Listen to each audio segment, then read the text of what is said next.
காசு பணம் இல்லாதவன் ஏழை மகன்தான். அவன் காட்டோரமா ரோட்டோரமா படுத்து தூங்குறான். சொத்து சொகம் உள்ளவனோ செல்வ மகன்தான். அவன் பஞ்சு மெத்த போட்டிருந்தும் முழிச்சு ஏங்குறான்.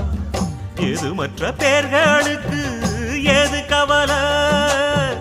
4 காசு வச்சிருந்தா 100 கவலை. இங்கு ஆசை வச்ச நெஞ்சுக்கெல்லாம் அமைதி இல்லையே. என்ன வேலை அது என்ன வேலை? மன நிம்மதிதான் இங்கு என்ன வேலை? எந்த கடை அது எந்த கடை? அத விக்கிறது இங்கு எந்த கடை? பணங்காசுதான் அள்ளி வீசிதான் கடடாதுதான் கடையில் கிடைக்காதே. என்ன வேலை அது என்ன வேலை? மன